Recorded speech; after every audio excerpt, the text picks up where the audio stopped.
Hands touching hands, 3 sides to every Rachel, an interview with Gary Humphrey's Kevin Sizemore. It's episode 17 of Resurrection Revealed.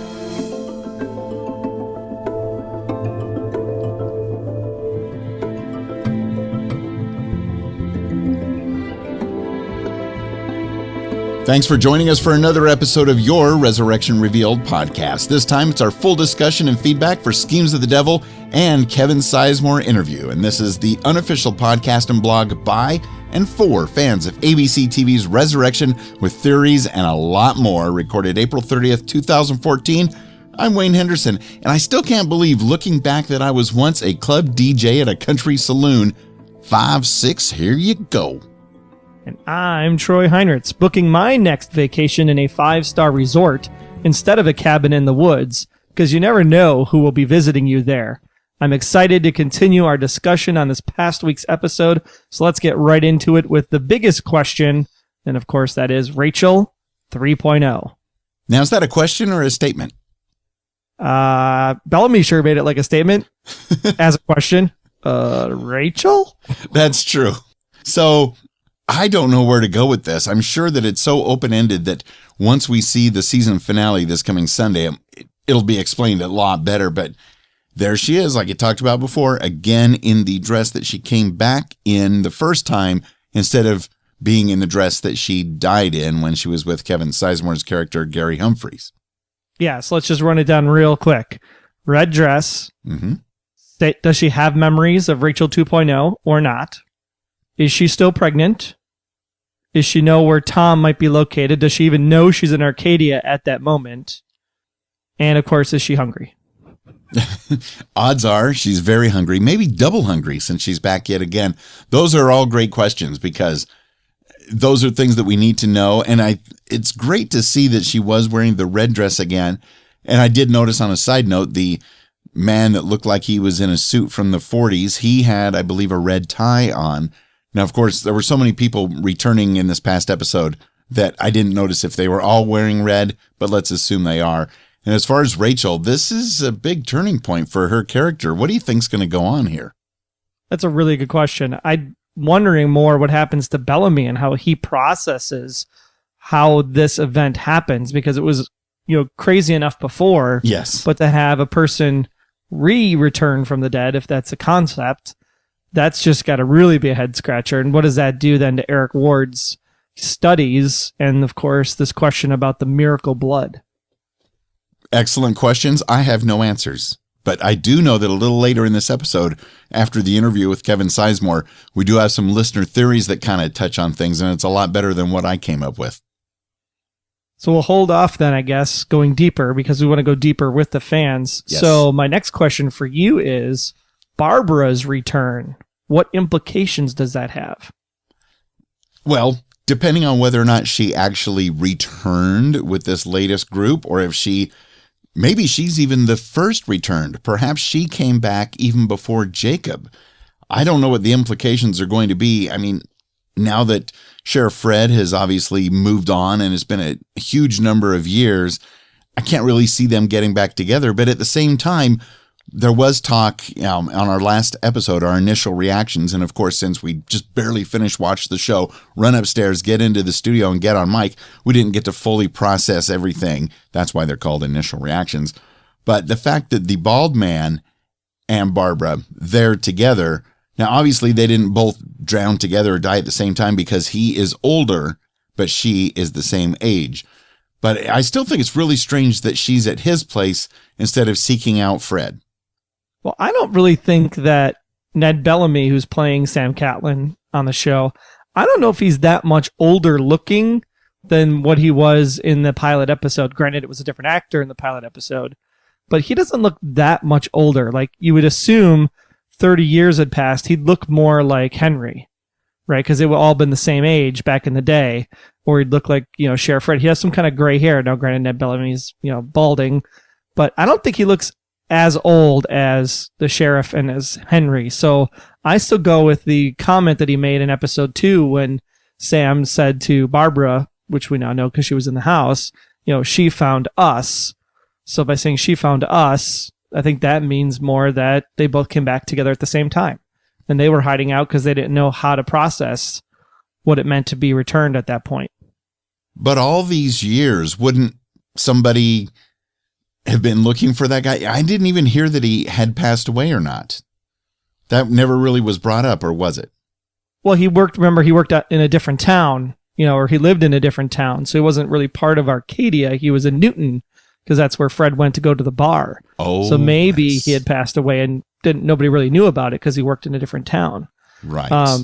Okay. The other thing that comes to mind about this whole thing too, though, is that if Barbara was the first returned and not Jacob, then Eric's formula is completely shot. Because as I was running through the return that were coming back in this episode, I was like, okay, the one guy's like, hey, this isn't Korea. Well, Korea is about the 38th parallel. So if you put 38 into that formula, I don't think it works.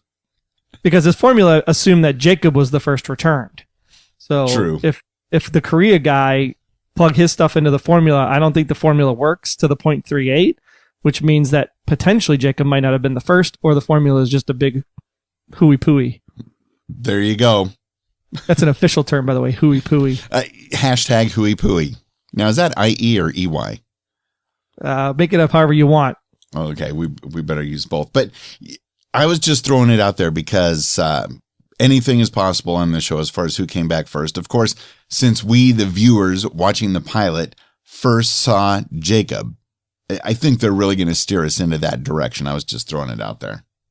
Could be, but it's a great question. You never know.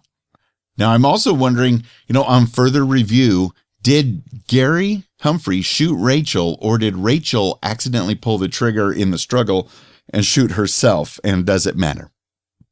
Well, I think it might, because if she pulls the trigger, even though it's an accident, shooting herself, technically then she would have, quote unquote, killed herself, which then makes it, once again, a suicide.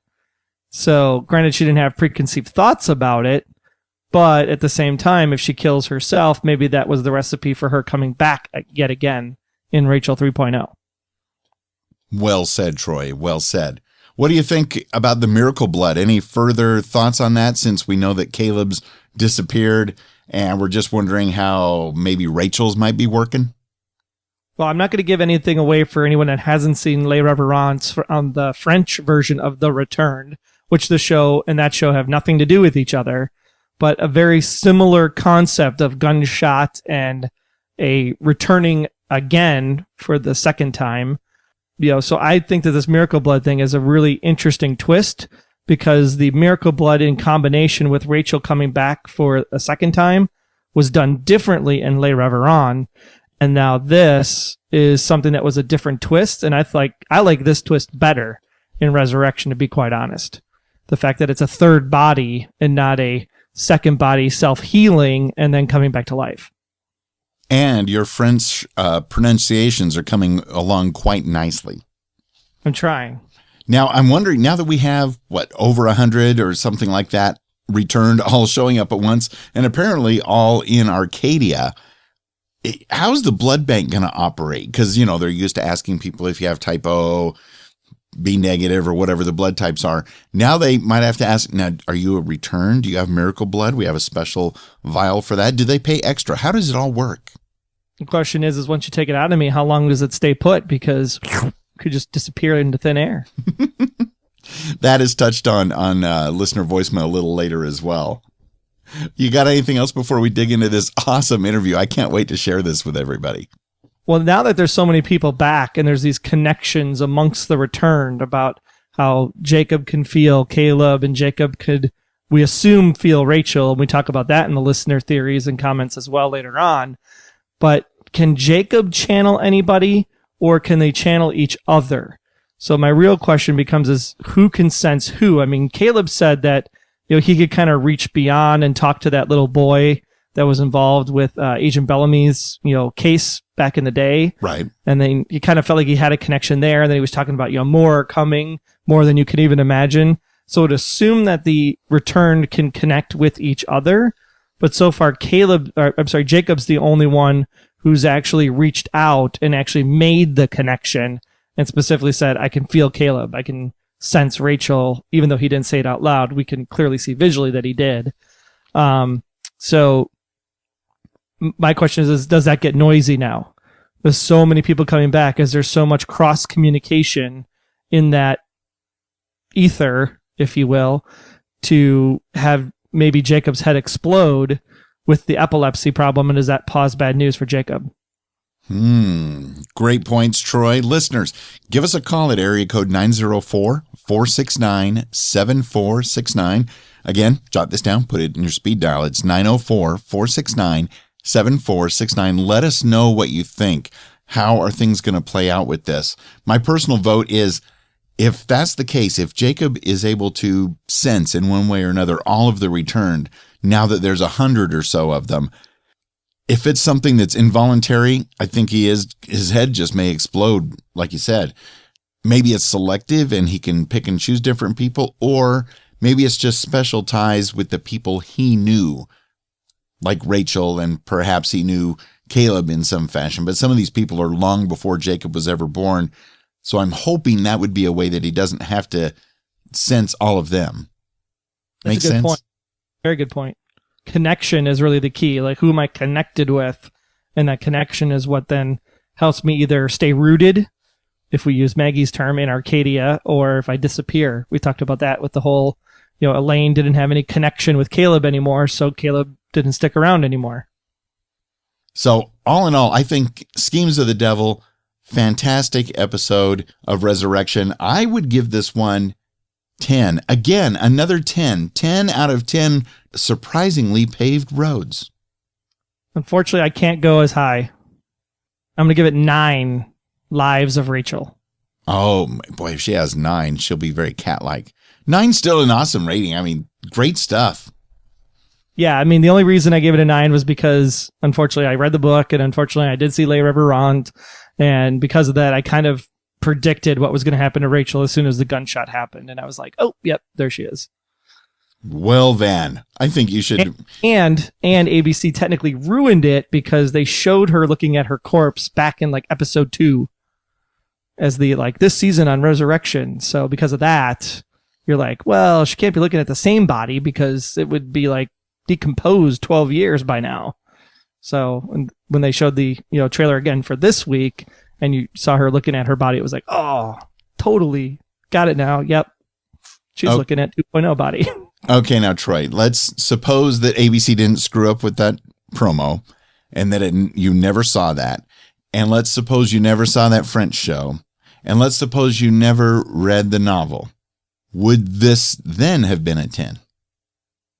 No, I'd still go 9.5. Oh, well, we're inching closer. The scene with the guy that comes into the police station and he's like, yeah, it wasn't a paved road, and then it was a paved road, and the whole what's that computer thing? It was a little weird. It was that scene, even though it was kind of interesting to hear his perception of what was going on. And then he's like, what year is it? That whole time travel thing we talked about on the initial reactions episode. Mm-hmm. That part just was a little weird. But let me tell you, Devin Kelly, fantastic acting job at the table. Sheriff Fred comes in, looks at her. She looks at him. Fred walks away, and she just kind of sits up just enough in the chair that you go, aha, maybe she's over at Sam's house. That was very powerful, I have to admit. And even Sheriff Fred having that realization in the office, all these people are coming back. Oh my gosh, Barbara might be coming back. So that was really good. And then of course, the cabin scene with, Kathleen and Gary and her spinning it, saying that she's the devil. And then of course, Gary, fighting with her and the gun going off, and Gary just showing that remorse of, it's not what I intended. So the acting and the writing was fantastic this week, but just wasn't quite as good as Insomnia. I think Insomnia was still the best episode of the season. And you know what? Because that acting was so good, we're going to let Kevin Sizemore himself tell you exactly what went down as they produced and wrote and edited and shot and acted Schemes of the Devil. It's going to be great. Stick around. We'll be back with Kevin right after this.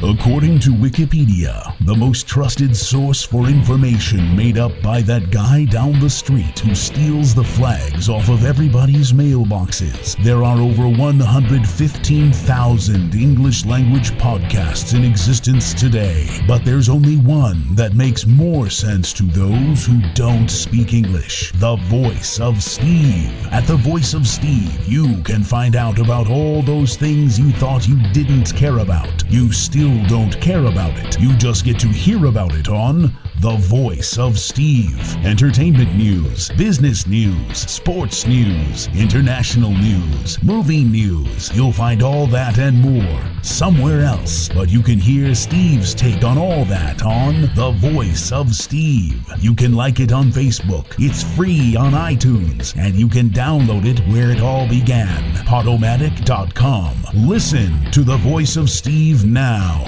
It's Voice of Steve-erific. Well, everyone, we are back again with an unbelievable cast interview. I mean, what a performance this week. Gary Humphrey taking it all the way to the top and over the top even as he confronts Rachel in the cabin. We are blessed to have Kevin Sizemore with us this evening. Kevin, this is a huge role for you considering what you've been doing recently. You were on Under the Dome last summer and now getting Resurrection. And from what I understand, this part was actually smaller originally, and because they loved you so much, they actually wrote Gary a bigger storyline. Well, hello, guys, and thank you for having me. I hope they liked what I'm doing. Yeah, what we figured and what we thought that I'd come in and do maybe, 2 or 3 episodes. And I think the crucial moment happened when I came back in town to do that one scene when Caleb actually killed my cousin. I don't know if you remember back in like episode, I don't know, maybe it was 5 or so, 4. I came in for a quick moment saying, did you find him? What's going on? And when that happened, I had a sense of this character might, have some legs to it. And where they took me and where they're taking me, I cannot thank the writing team enough at ABC for what they're doing, because not only is it a blast to play a character like this, it's a blessing to be able to work with such good writers who, when they're writing something and you're flipping the page, it's just so easy to read that dialogue. It's really, really fun. And you're absolutely doing a great job at it, because this past week, you've got Gary Humphrey kind of freaking me out just a little bit there, Kevin. Well, when you're looking at how Gary is positioned, my backstory for Gary was, he was like a big fish in a small pond. I mean, he is the leader on the football team, and, he marries Polly, who's probably a cheerleader, and they have everything, and everyone thinks they're the power couple and they're going to go far. And things just didn't work out for either one of them. Maybe they drugged themselves down a little bit, and maybe one was trying to go or the other one didn't, and they kind of held on to them and kept them in the small town, whatever it may have been. When you're in a small town and you have dreams of getting out of that town, you're usually going to get into some trouble of some sort. Somehow you are. And that's ended up what happening with Gary, and he got his life back on track. And Pastor Tom, he's the guy that married us. He's a buddy of mine, and I straightened my life out. I like to go hunting, and I like to go to church, and I'm on the church board, and everything's okay. Everything's pretty smooth. And then all hell breaks loose when these things, these people, these it's, whatever people might call them, come back. And my perception of this, if Fred is not going to do anything about it, and Tom's not going to do anything about it, then I'm going to do something about it. Now, did you draw on this character of Gary Humphrey because you're obviously from West Virginia, also a small community? Did you use any of your upbringing to kind of shape what Gary would become in this show? In the beginning, no, because I knew I was going to come in and do 2 or 3 quick episodes, and it was bam, bam, get in and get out. You just do your job. You don't make more than what it is. You read the dialogue, and you kind of fill it out. And I didn't really dig too deep. When I started digging was when I had episode 6 come my way, and that was when we had the big episode where we had 7 or 8 pages strolling down the church, and we had that big blow up between me and Tom and Bellamy, and then of course Helen, and then Rachel shows up. When that happened, that's when I had to start thinking back on who am I and where am I going with this guy and what's going on, because you're trying to prepare for a character that you don't know how to prepare for because you don't know the end result, which is very challenging, but at the same time is also very good because it keeps me as an actor on my toes. If I knew the outcome of the show, like in a movie, you usually know the movie's outcome, but in this situation, we don't know week to week what we're doing.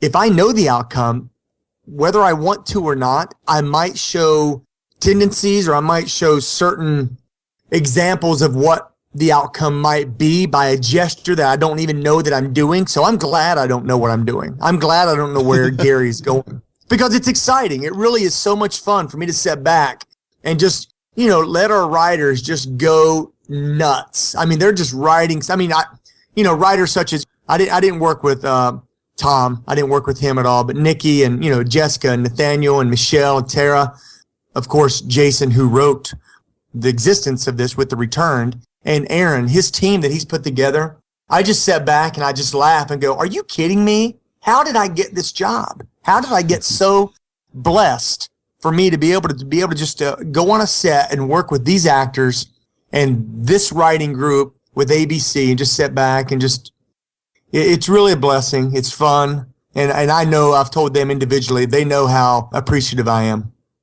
Now, the one thing that's really great about this show is the character development and this concept of what is the right thing to do. I mean, we talked to Veronica Cartwright, who plays Helen on Resurrection last week, and she was, why is everybody calling me a villain? Why is everybody victimizing me? I'm just doing what everybody else would do in the situation. It's stand up for what I believe in, and what I believe in is this town and these people, and I want to protect my own. And I think that might have something to do with where the show goes going forward, because there's going to be people that are the returned or a blessing, like Pastor Tom and the Langstons, and there's people like you and Helen who just have questions about what does this mean and how does it affect my existence. Well, Helen makes a good point, and Veronica is just a seasoned pro. What a sweetheart to work with. We've been able to spend a lot of time with her back in Atlanta when we're filming, and also here on a friendship basis.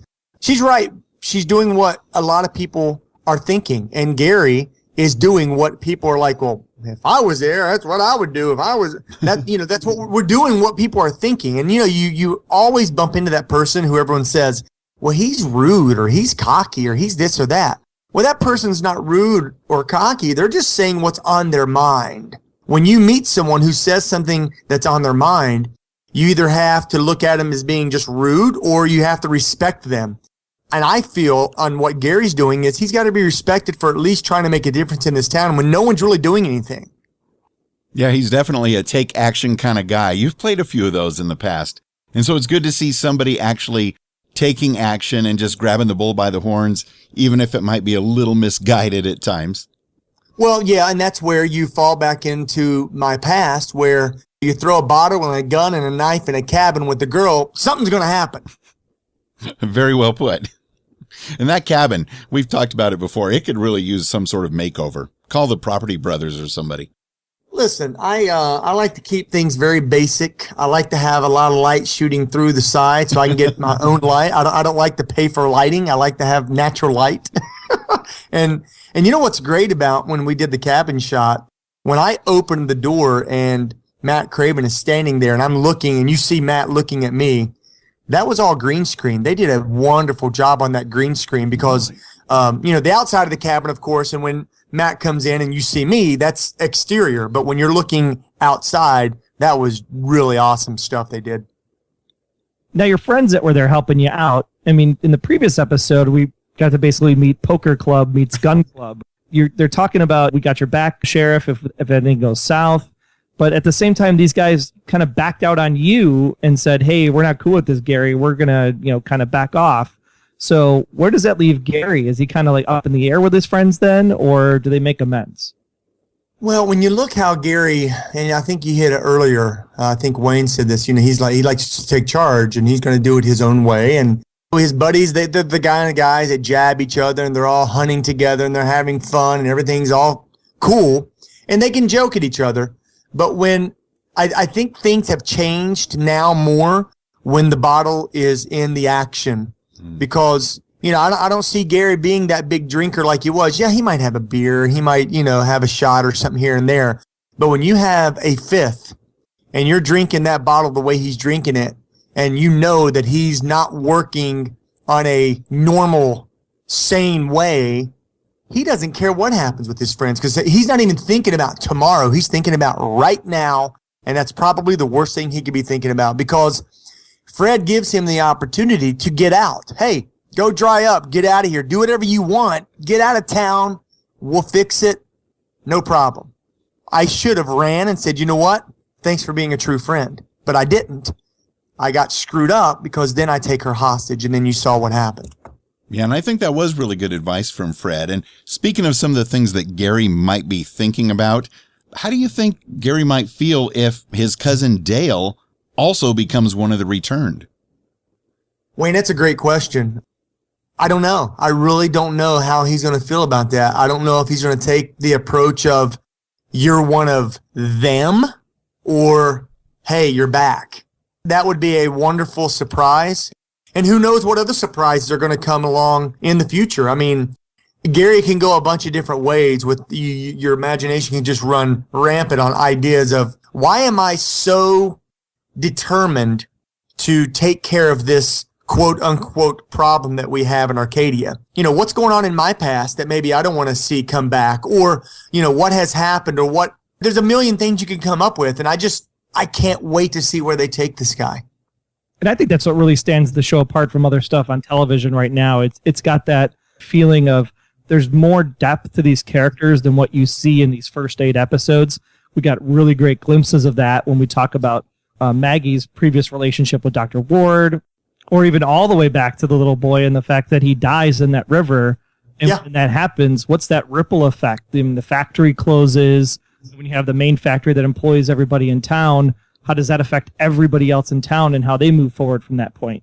Well, yeah, because the Langstons, they were the prominent household in that town who, you know, we're not saying they're the richest family around, but they supplied a lot of jobs for a lot of people. They helped out. They were good stewards of that town. And when Jacob passed away, you know, as any parent would be, I'm a parent of a 9-year-old, and as any parent would be, you would be absolutely crushed and nothing else matters. And you saw the effect. So you're right. Yeah. Listener Hank Davis, he also does a fan podcast for an ABC drama, the Agents of S.H.I.E.L.D. fan podcast, but he wanted us to run this by. He says that after watching you on Under the Dome and on Resurrection, he thinks that your characters might have to come up with some handgun safety classes in the near future. I resent that statement. Now listen, on Under the Dome, yes, I had a Barney Fife moment, okay? I didn't mean to do it. Here, I think Rachel pulled the trigger. It wasn't me. I'm going to plead the fifth on that one. So you know what? I resent that, and I'm very upset right now. We can tell. Yes. It's like they say, right? Fool me once, shame on me. Fool me twice, shame on you. Yeah, exactly. What's your next project you're working on, and do you have a gun? Yes, I do have a project I'm working on. No, thank the Lord, I do not have a gun. And if they ask me to carry one, I will say no. It's called Sinking Sands. I'm doing a film that I'll be shooting outside of Atlanta. I think I start shooting there, if I'm not mistaken, probably the middle of June. Yeah, if I'm not mistaken, it's going to be in the middle of June. It's fun. I'm working with the girl that I've worked with in the past. Her name is Jen Godson.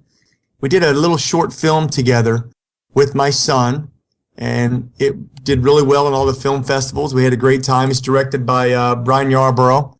And another friend of mine is in this film. Her name is Sandra Williams. So it's going to be nice to hook up with the girls a little bit, and I haven't seen them in a while, and go play. I play a defense attorney prosecuting. My client is supposedly on trial for killing someone, and I'm doing the best I can to make sure that does not come forth. Well, I can tell that you've been awfully busy just since we've spoken with you last summer for Under the Dome Radio. In fact, you even got me to do something that I've never done before. Do we have to say that in public? What did I do? What happened? You got me to watch an episode of Drop Dead Diva. I had to check it out because you were on there, Kevin, and had a nice role there at the end. Was that the young man that was on Touch? Yeah, David. He's a superstar. He just got cast as the new Bruce Wayne in the Gotham series. Listen, I worked with Batman. I'm pretty cool. So that was neat. Yeah, Drop Dead Diva was a blast. It was one of those shows that I've been asked to audition for multiple times. Many times. Josh Berman, he's the creator, he didn't find the right character for me. I'm a specific type, and I do certain things that very well, and I know what I'm right for. And there are certain characters that I was going to be doing, and at the last minute they would change it up. And this one came along, and there was a break in my schedule of about a week and a half or 2 weeks. When it came along, I knew it wasn't a huge 30 scenes, 12 scenes, 5 scenes, whatever. It was 2 scenes, but it was the most powerful 2 scenes that I've played in a very long time. It was, it was so much fun. It was wonderful. I had so much fun doing that with David, that scene where I get to play his dad, where no one knew that I was his father, and it was really nice. If anyone wants to check it out, it's on season 6, episode 4. Yeah, my wife started watching it too, so she hasn't quite caught up to you yet, but I know that the rate she's been consuming Drop Dead Diva, it will be here sooner than I can even imagine. Because she can't put it down. My wife has seen it 4 or 5 times. It's at the very end of the episode, and every time she bawls. I mean, it's really an emotional scene. As an actor, you have to take yourself out of the equation and watch what's on camera. I mean, what's on screen, not watch you on screen on those moments. And it was one of the first times I've ever watched myself on camera, and I go, wow, that was really a great scene. Not as great job, Kevin. I'm talking about David, Kevin, what Josh put together with the crew, also with Kate Levering. She plays Kim Caswell. Everything just worked, and it was really beautiful. When you can have those moments, that's why I wanted to be an actor. You know, when I was a young, stupid kid, I wanted to be a superstar. You want to be a celebrity. You just want to be famous. And as you learn the business, you have to realize that it is a business, and it's not about just being a celebrity. It's about finding projects that you're passionate about, number one, that you can work with some wonderful people on both sides of the camera, and being able to touch the audience in a way to where they walk away feeling upset, which is what Gary's doing to some people, confused, which is what people are saying, why is Gary doing that? And sometimes you make them feel happy, et cetera, et cetera. When you can do that as an actor, musician, a painter, whatever you do in the entertainment field, as sports, anything, that's what it's about. That's really what it's about. And if you love your job and you just follow your path, God's got a plan for me, and I know that, and I'm very blessed to be able just to have a job. And to know that I can touch people and walk away and go home to my lovely family every night, life does not get much better than that. It really doesn't. And it totally comes across this week in the episode, too, because you'd have, obviously a camp of people who are like, oh, I can't believe that he shot Rachel. What an awful person. But then you sit there and you can see this remorse on his face as he's just sitting there looking at Fred going, I didn't mean to. This wasn't my plan. This wasn't what was supposed to happen. And he feels that general sorrow. And I mean, that just came off so well that I hope that most of the people in the audience also got that as well.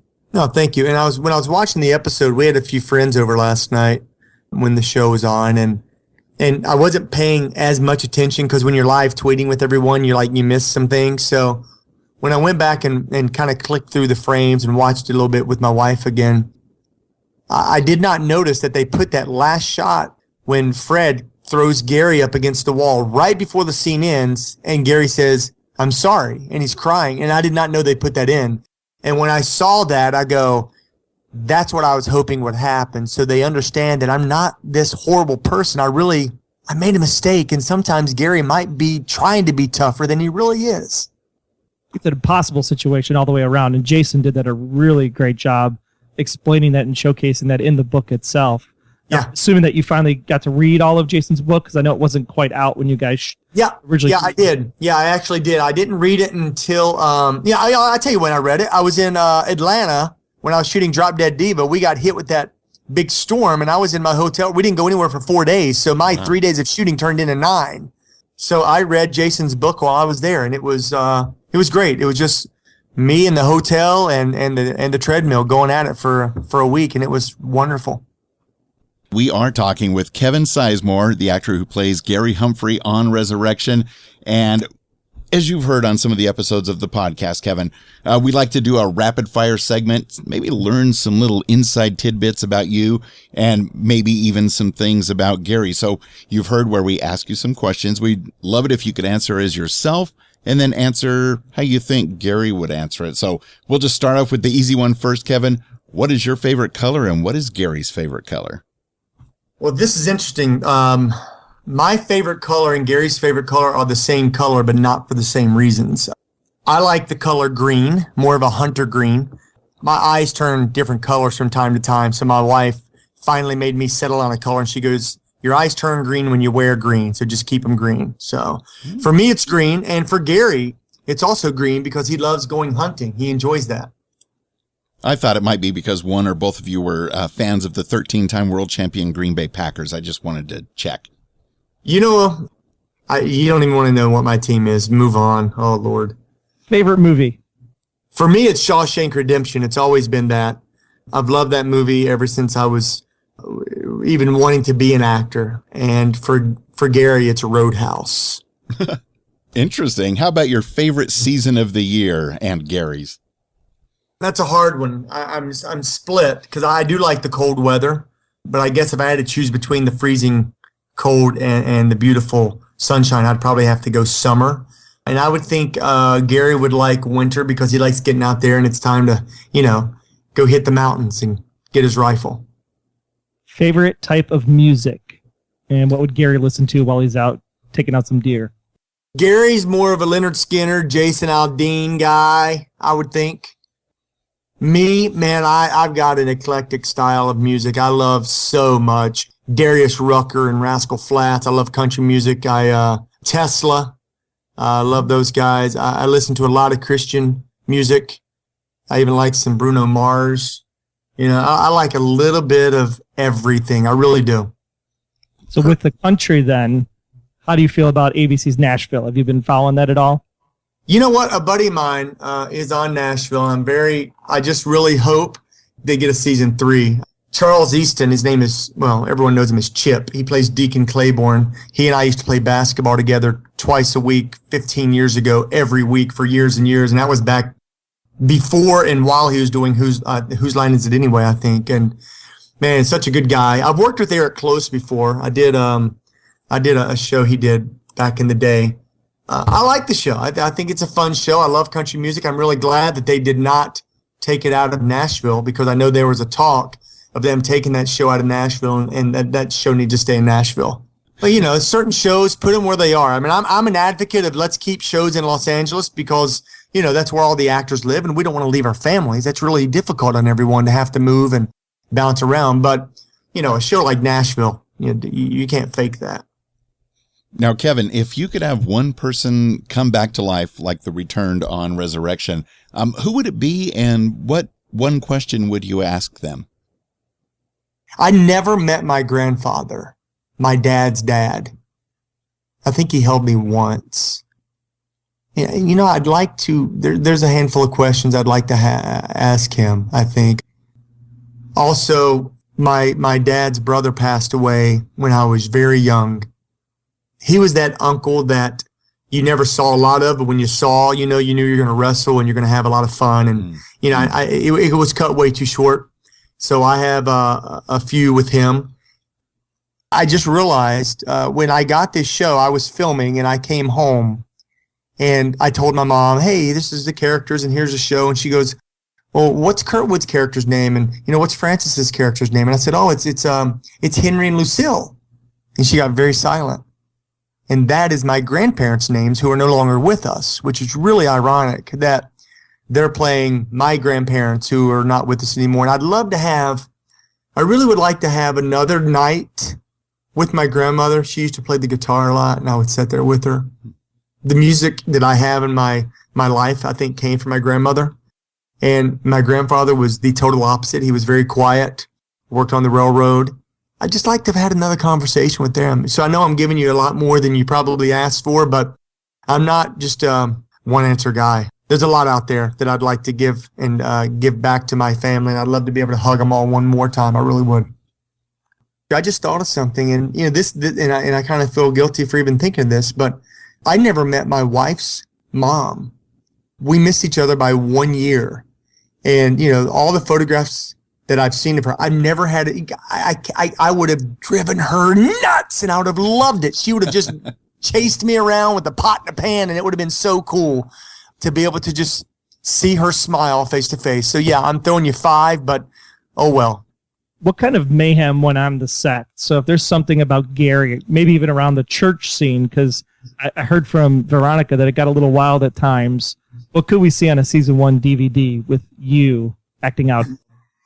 Well, I don't know if they're going to catch any of this on camera, but I remember the most fun I think I had on the set with the extras were when we were all in the church, and there was probably 300 extras there, and they were so committed to everything that was happening. I mean, I'm telling you, they were the last pew in the church, nowhere near a camera, and when Hildreth said his lines up there as Pastor Tom, they would be in the back going, "Oh my gosh, I can't believe him. We're leaving this church." And they're just so into the character. And I'm watching this thinking, that's what it's about, man. You guys are invested. So I would goof off with them, high five, laugh, joke. And I remember at one point, they were all being very quiet in the pews. And I took my hat off and I walked up and down the aisles and I said, "Anyone like to tithe for a donation?"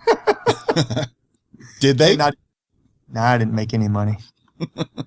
Not a dime. Oh, I love it. And Kevin, on a personal note, Troy and I were both so jazzed when we heard you and Sheila Brothers sing such nice things about our Resurrection Revealed podcast and our Under the Dome radio podcast when you were on Sheila's Wilmington, North Carolina morning radio show recently. We just want to thank you so much for your support, Kevin.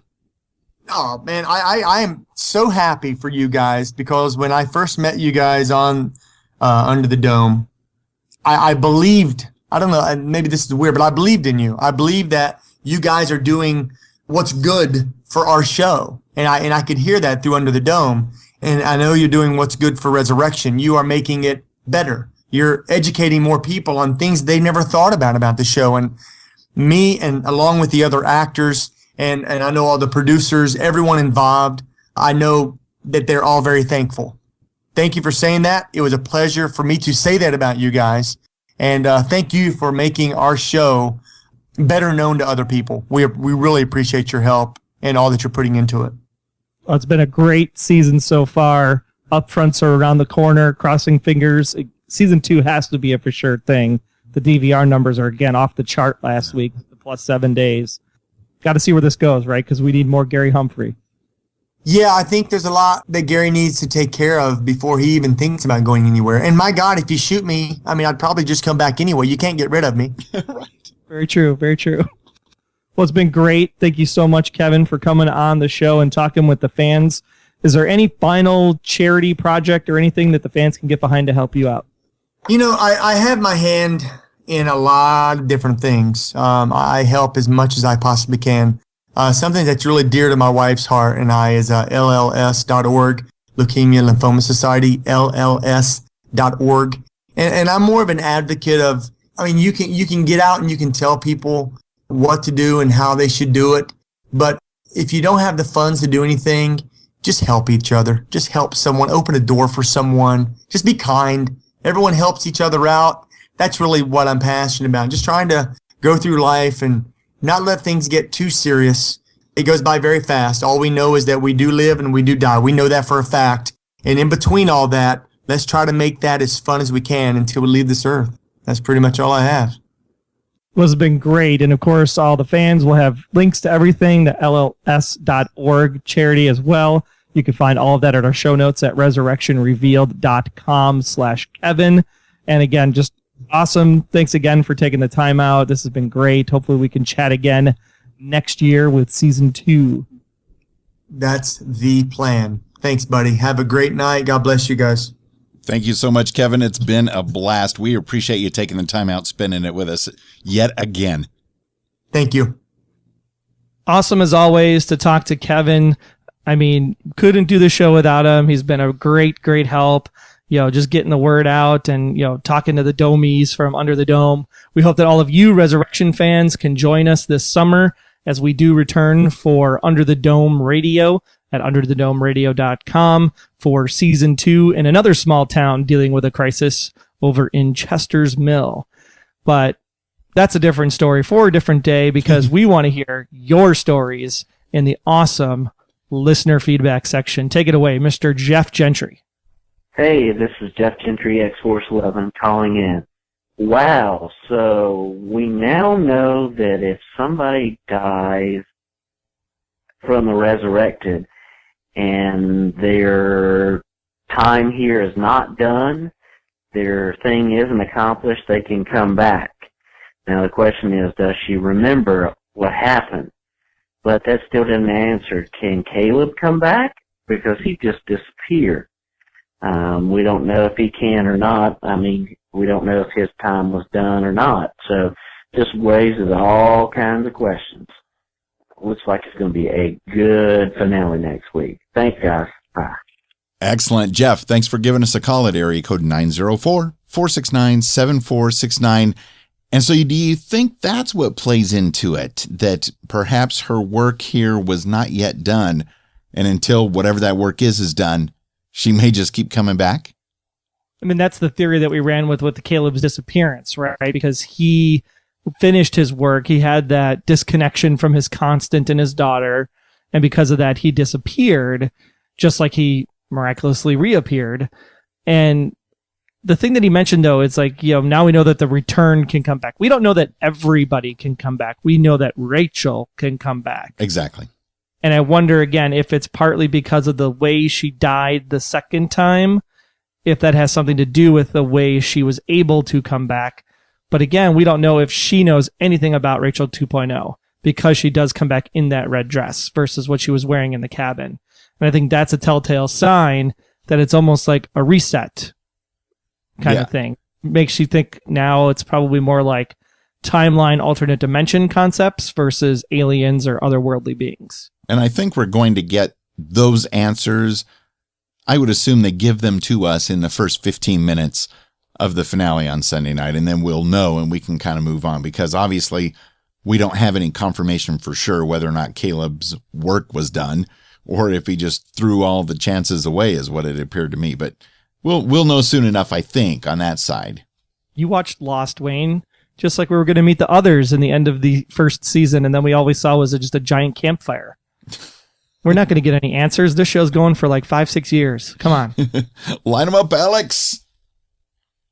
Well, Julian Fielding actually wrote in and said, since Resurrection is sort of a remake of that French language series, The Returned, called Les Reverends, I think that it has something to do with the river. It was already mentioned that there might have to be something to do with it because everybody died or was touched in death by the river. What it is anyone's guess, though. I wonder if the people aren't being cloned somehow.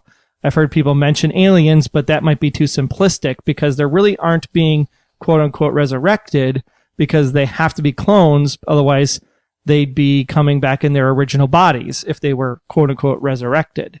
So most likely it's probably beings from an alternate dimension. Basically, they want to know, are we going Stephen King here without King himself? Julian, thanks for sending that in. That's kind of blowing my mind. I think that would be fantastic, Stephen King-ish or not. Maybe alternate Walter Bishop is up to his old tricks again from Fringe. I'm going to go with that one. That's the closest to what I think it might be going on here. Parallel Earths. Or is it multiple timelines? Because there's a difference, right? Multiple timelines assume something happened in the past that fractured a timeline, and you get the different string theories, if you will, like Back to the Future, Doc Brown, Marty McFly, alternate 1986s, if you remember the movie, versus parallel Earths, which truly exist in their own time and space. And then somehow there's a bridge that kind of crosses those universes over each other. It could be aliens from an alternate universe timeline of Earth. Okay, now you're just reaching. Hey, if one's possible, they can all be possible. Yeah. Let's check in and see what else may have come in on the voicemail listener line. Hi, guys. This is David Deere from the Minister of Myself podcast. I wanted to leave a comment on your last podcast episode.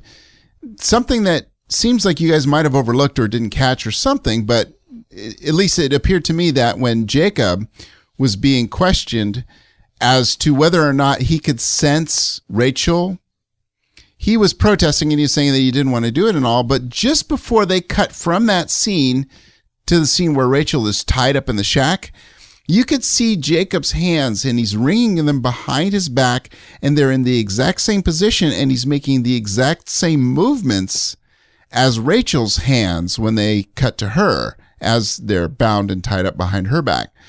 I personally think that that is kind of a hint to the connection that he really does have to her that he wasn't necessarily willing to share. It also makes me wonder if he was a little anxiety ridden by picking up on her own anxiety by being held captive and being in a very, very extremely stressful, intense situation. Anyway, love the show. Love the podcast. Keep it up, guys. It's awesome. Looking forward to the next episode. Thanks. Hello, this is Neil from Bowie calling into Resurrection Revealed on Schemes of the Devil. So this is a big episode, lots of big events here. See at the beginning that Jacob makes a friend with little girl Jenny, and we find out later in the episode that she turns out to be a child who has returned with her parents. Anyway, our cast of characters find out that Rachel's disappeared, and they hope that Jacob can sense whether Rachel is still around. He says he's too scared to find her. It is clear, though, that he does sense her. His hands are making the same motions that her hands are doing, trying to untie her ropes. His fear that he shows is her fear. That's what he's sensing, but he doesn't know it. He's too scared. At the same time, Gary wants Rachel to sense Caleb. Meanwhile, Maggie discovers that not only did Caleb disappear, but his drawn blood has completely vanished. Her friend Eric from the NIH discovers that Jacob's blood can cure the leukemia in his own blood. Of course, the big drawback of this miraculous discovery is the question of what happens should Jacob disappear. Would anyone who was healed through his blood go back to how they were before? Would it be worth it to have a few more days, weeks, months of health? Rachel is shot and killed trying to take Gary's gun away from him. Later, after a whole bunch of people have started reappearing in town, fulfilling Caleb's prediction, Agent Bellamy sees Rachel walking down the road. We'll have to wait until next episode to find out whether Rachel Mark III knows anything that Rachel Mark II did. With so many people returning, Fred is sure his wife has also returned. He runs home thinking he sees her, but it's just Maggie. Maggie knows where her mother must be, and the episode ends with the discovery that she has been returned all this time already, resuming the affair she had at the end of her life. We've got a big season finale coming with, I'm sure, lots of surprises. That's all. Neil from Bowie and new caller Dave from the Minister of Myself podcast. Thanks for calling in, guys, at 904-469-7469. David and Neil both bringing up the hand ringing scene, if you will. Now, David mentioned behind the back. It was actually in front of Jacob in his lap. And the only reason I don't think we mentioned it on Sunday was I thought it was really obvious. I mean, the camera panned down. It focused on Jacob's hands. It immediately cuts to Rachel's hands, and the camera pans up. So I think that's probably why we skipped it on Sunday, just because I thought everybody picked up on it, because it was just so blatantly obvious that they were making that clue that, yes, they were sensing each other. But it was a really good point that Neil brought up on the sensing the fear. So I wonder if the fear that was basically coming through to Jacob was actually Rachel's fear of Gary, not the fact that Jacob actually wanted to not help out. Interesting. I like how that would tie into it. And I really do appreciate David and Neil's calls and mentioning that, because even though you thought it was super obvious, I missed it. And it could have been because my reception was kind of bad that night and it kind of froze up in a few spots. Whatever the excuse is, I didn't catch it. And so hearing Neil and David break it out for me just brings it to the forefront, just in case anybody else might have missed it. And I think that really is an important key. And poor Jacob, it looked like, even though, going back and watching it again, I take back what I said before, where I thought that Jacob said, no, he could not do it. But it is more of a case of he did not want to sense her or at least do it in front of everybody else. He was really freaked out. And on second viewing, made a lot more sense. Absolutely. And I thought it was really convenient, too, because here we don't know if Rachel could sense Jacob or sense Caleb, because Gary was only asking about Caleb. So, of course, Rachel's answer is going to be, well, no, I can't sense Caleb because Caleb's not here. So, of course, she's going to say no. She's not lying. That's true. We don't know if she could, though, if he actually was. So that's kind of a nice convenient way of figuring out, can they sense each other? Which goes back to the top of the show where we said, is Jacob the only one that can do the channeling or not? So I think that was really clever. I really liked Neil's comment, too, about miracle blood. We touched on it at the beginning of the show, but if you inject the miracle blood, like if Eric Ward, for example, were to inject this miracle blood into himself to cure his leukemia, because the blood disappears, would the cure disappear at the same time? I thought that was a really interesting point from Neil. Yeah, that would be so freaky if they do turn this into a factory of cancer healing and other disease healing. And then all of a sudden those disappear and these poor people are back right where they started. That's a powerful thought. That is good stuff. And so that's another show that's on SciFi. It's called Helix. It's just very similar of, a miracle blood that could cure basically everything, every illness you could think of, cancer, polio, MS. It's a disease. This blood cures it, but it also does something to you that you probably don't want to have happen to you. Basically what happens to the Returned at the same time makes you immortal. Might have to look for Helix once this season's over and check that out as well. Now, we did get an email from Max, and this gives you something else to think about as well. It talks about your weather problem too, I do believe. That explains my poor signal, I guess. Max says, my thoughts go back to the swirl in the coffee cup. Maybe the whole town of Arcadia was destroyed by a massive storm, always hearing rolling thunder in the background, and the Returned are coming back home to Arcadia. Maybe linear time doesn't exist in eternity, so the dead return at the same time somewhere from all eras. Just a thought, Max. And that's an awesome thought.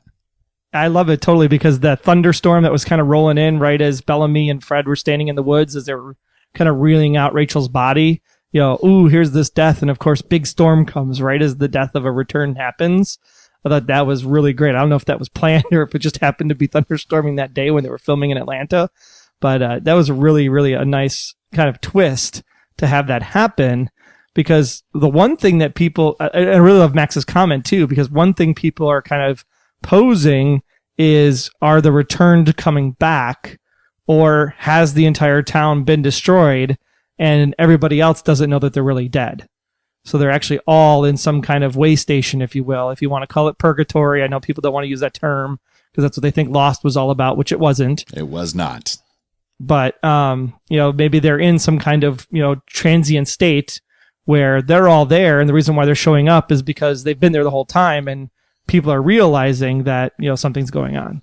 Now, often when I'm podcasting, I feel like I'm in a transient state as well, but that's beside the point. That kind of whole thought pattern kind of reminds me of the Philip K. Dick book, Ubik. Now, if you haven't read it yet and you think you might, just cover your ears for about 60 seconds, go, whatever it takes. This could be a huge spoiler if you have any plans to read it, but it's still an awesome book.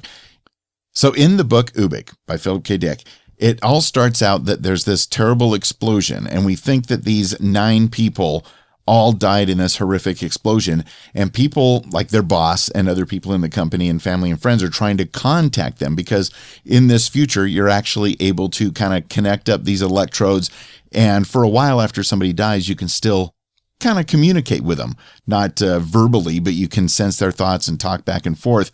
But we do find out later in the book that actually the reverse has happened, and that those are the only people that survived. That blast was actually more than just their rocket or spaceship blowing up, and everybody else is dead, and they're trying to contact those 9 people because they're the only ones that are alive, and it just gets flipped on its ear. And so when I hear Max's theory about Arcadia possibly being destroyed by a massive storm and all of this other stuff tying in, I just can't help think about that. And I just think it's a brilliant storytelling. And if they go that route, then it's definitely science fiction. And I love how you said in that theory about the contacting them, not, verbally, but more thought process, which leads right into the whole, can Jacob and the Returned contact each other telepathically? And have great conversations, but at the same time, that's an awful lot of pressure for a 10-year-old kid to have to be in. I agree.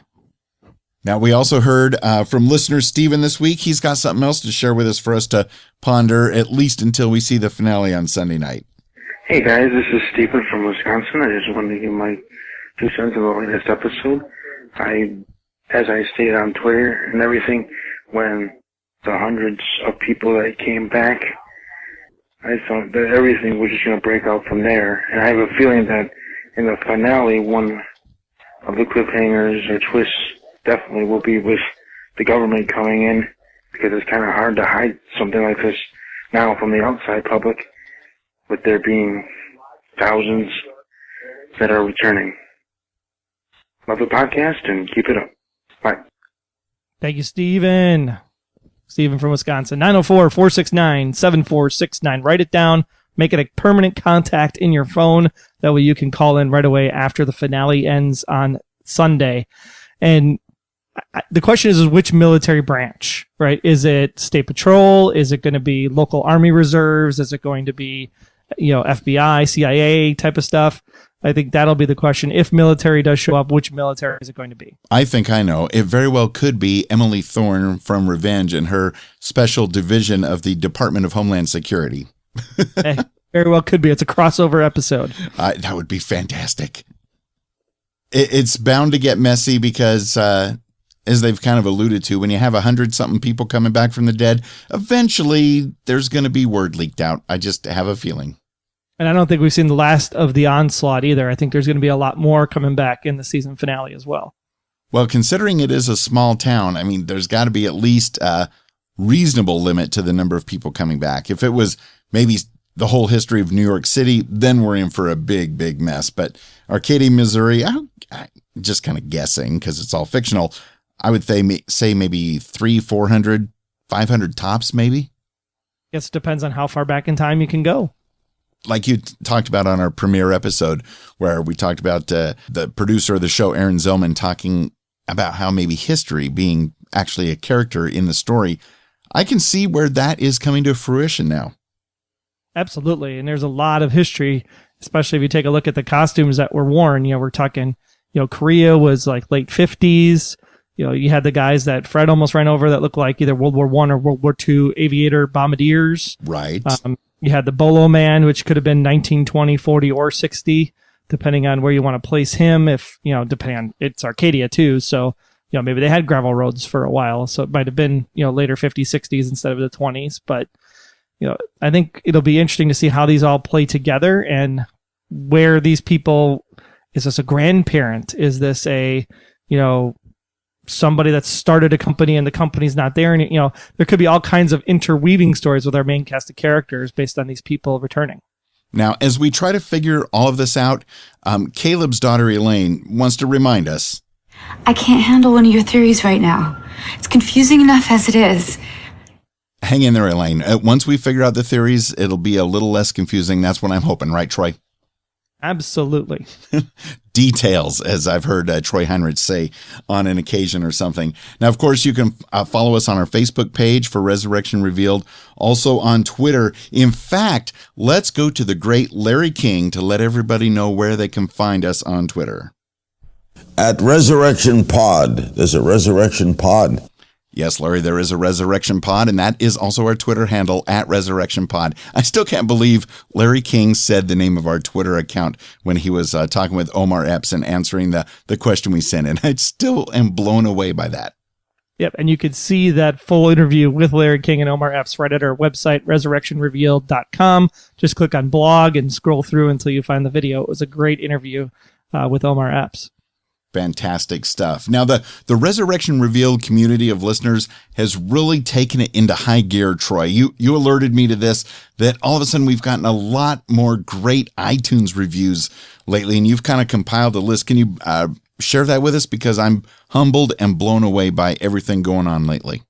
Yes, we had a plethora come in from last week, so we want to thank Lorraine the Travel Agent, says dynamic duo. Lila 56, entertaining. Kathy RN 137, the podcast pluses the viewing experience. Dexter Cornell, what a great companion show. Ron P 1979, great podcast. and Marjorie too, who sums it up best. Love the podcast, actor interviews, speculation about what's ahead, the book series is based on, all part of this great podcast. It is an integral part of watching Resurrection.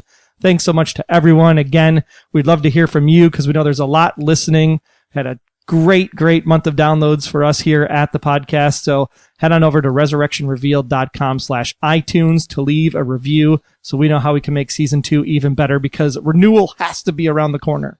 It has to be, depending on how the parallel universe timeline shifting with the alternate Earth and the aliens, how that all plays in.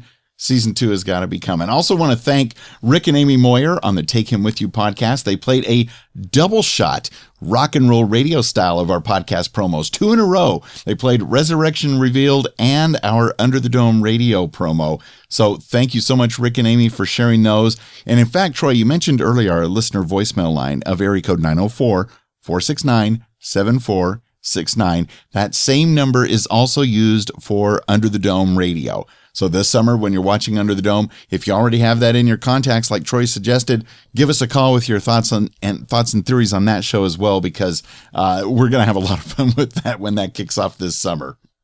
Yeah, we also want to say thank you to Rem and Ian and Jonathan over at the Sci-Fi Movie Guys podcast. They actually had Wayne on their show last week talking about the new 12 Monkeys TV show and, of course, the lasting influence of the movie itself. And they were just really appreciative of all the great work we're doing over here at Resurrection Revealed. So thanks, guys, for plugging us and, of course, the entire Noodle Mix network, as well as Wayne's past shows, Lost Casting and Fringe Casting with Wayne and Dan. Yeah, they were quite generous to spend a lot of time talking with me about what we're doing in the podcasting space. And it's very, very much appreciated. So, wow, crazy episode. Great discussions. The finale is almost around the corner, so I want to remind you that Resurrection Revealed is not yet affiliated with ABC Television or Plan B, and we would certainly like to be. But in the meantime, would you consider supporting our fan podcast in a couple of ways? Do your Amazon shopping with our affiliate link at resurrectionrevealed.com/Amazon, and you can even donate to the podcast to help us invest in making Resurrection Revealed even better going forward. You can donate once, any amount you'd like, or even sign up for ongoing monthly donations if that's your way to go. Anything you can do will really help keep this podcast rolling, and we thank you. Yeah, and don't forget, this coming Sunday, it is the season finale. And after the East Coast airing at 10:30 Eastern, 9:30 Central, we will be live podcasting, live chatting, making sure we all say, huh? Together. So be there. resurrectionrevealed.com/live is where you want to be. You never know which cast members may be showing up. Again, 30 minutes after the East Coast airing. We'll see you there for sure. Until then, I'm Troy. And I'm Wayne Henderson. Thanks for tuning in. We'll see you next time on Resurrection Revealed. Resurrection Revealed is a proud member of Noodle Mix Network. Get more of our award-winning and award-nominated podcasts to make you think, laugh, and succeed at noodle.mx, like Welcome to Level 7. If you're loving ABC already and you love Marvel, then check out Welcome to Level 7, our Agents of S.H.I.E.L.D. podcast waiting for you over at noodle.mx.